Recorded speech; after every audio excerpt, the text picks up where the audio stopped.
Hello friends, मैं अमृता मिश्रा आप सभी का स्वागत करती हूँ। फ्रेंड्स, आपका दिन शुभ हो, मंगलमय हो। हिंदू पंचांग के अनुसार गंगा दशहरा इस बार 16 जून को मनाया जाएगा। तो गंगा दशहरा 16 जून 2024 को है। इस दिन दसवीं तिथि सुबह 2:32 पर शुरू होकर 17 जून को सुबह 4:43 तक रहेगी।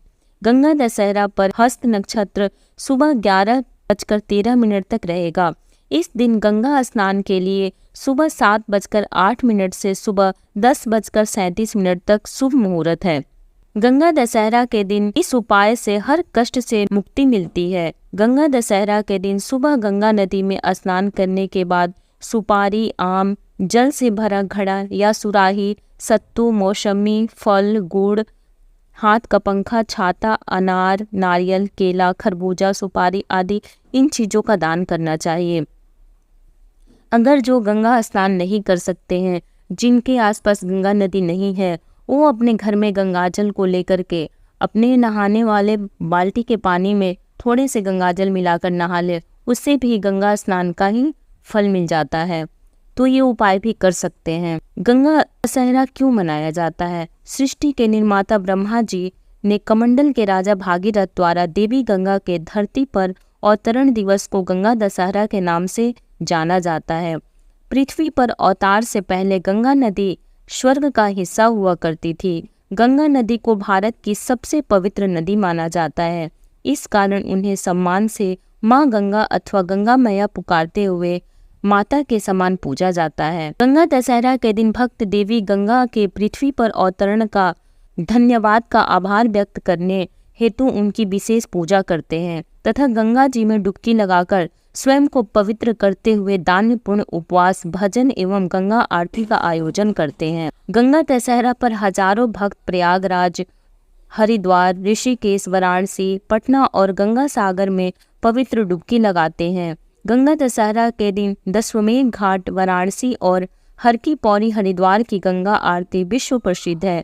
यमुना नदी के पास बसे पौराणिक शहर जैसे मथुरा, वृंदावन और बेटेश्वर में भी भक्त आज के यमुना जी को गंगा मैया मानकर स्नान करते हैं। एकादशियों में प्रसिद्ध निर्जला एकादशी से एक दिन पहले मनाया जाता है। अब मैं आप सभी को गंगा दशहरा की कथा सुनाती हूँ। भगवान श्री राम का जन्म अयोध्या के सूर्यवंश में हुआ था। चक्रवर्ती महाराज सागर उनके पूर्वज थे। उनकी केसिनी और सुमति नाम की 2 रानियां थीं। केसिकी के पुत्र का नाम असमंजस था और सुमति के 60,000 पुत्र थे। असमंजस पुत्र का नाम अंशुमान था। राजा सागर के असमंजस सहित सभी पुत्र अत्यंत उदंड और दुष्ट प्रकृति के थे, परंतु पौत्र अंशुमान धार्मिक और देवगुरु पूजक था। पुत्रों से दुखी होकर महाराज सागर ने असमंजस को देश से निकाल दिया और अंशुमान को अपना उत्तराधिकारी बनाया। सागर के अन्य 60,000 पुत्रों से देवता भी दुखी रहते थे। एक बार महाराज सागर ने अश्वमेध यज्ञ का अनुष्ठान किया। उसके लिए घोड़ा छोड़ा। इंद्र ने अश्वमेध यज्ञ के उस घोड़े को चुराकर पाताल में ले जाकर कपिल मुनि के आश्रम में बांध दिया, परंतु ध्यानावस्थित मुनि इस बात को जान न सके। सागर के 60,000 अहंकारी पुत्रों ने पृथ्वी का कोना कोना छान मारा, परंतु वे घोड़े को न पा सके। अंत में उन लोगों ने पृथ्वी से पाताल तक मार्ग खोद डाला और कपिल मुनि के आश्रम में जा पहुंचे। वहां घोड़ा बंधा देखकर वे क्रोधित हो शस्त्र उठाकर कपिल मुनि को मारने दौड़े। तपस्या में बाधा पड़ने पर मुनि ने अपनी आंखें खोली। उनके तेज से सागर के 60,000 उदंड पुत्र तत्काल भस्म हो गए। गरुड़ के द्वारा इस घटना की जानकारी मिलने पर अंशुमान कपिल मुनि के आश्रम में आए तथा उनकी स्तुति की। कपिल मुनि उनके विनय से प्रसन्न होकर बोले, अंशुमन, घोड़ा ले जाओ और अपने पितामह का यज्ञ पूरा कराओ। तो ये सागर पुत्र उदंड, अहंकारी और अधार्मिक थे। इनकी मुक्ति तभी हो सकती है जब गंगाजल से इनकी राख का स्पर्श हो। अंशुमान ने घोड़ा ले जाकर अपने पितामह महाराज सगर का यज्ञ पूरा कराया। महाराज सगर के बाद अंशुमान राजा बने, परंतु उन्हें अपने चाचाओं की मुक्ति की चिंता बनी रही।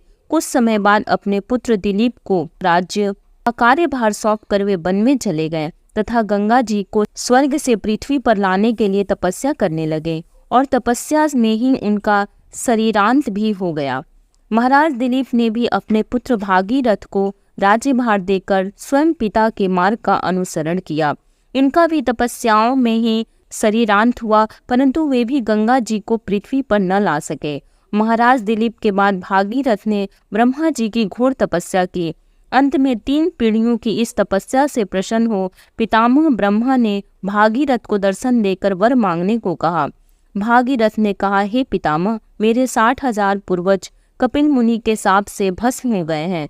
उनकी मुक्ति के लिए आप गंगा जी को पृथ्वी पर भेजने की कृपा करें।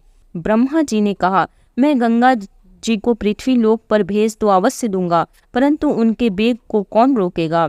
इसके लिए तुम्हें देवाधिदेव भगवान शंकर की आराधना करनी चाहिए। भागीरथ ने एक पैर पर खड़े होकर भगवान शंकर जी की आराधना शुरू कर दी। इनकी तपस्या से प्रसन्न होकर भगवान शिव ने गंगा जी को अपनी जटाओं में रोक लिया और उसमें से एक जटा को पृथ्वी की ओर छोड़ दिया।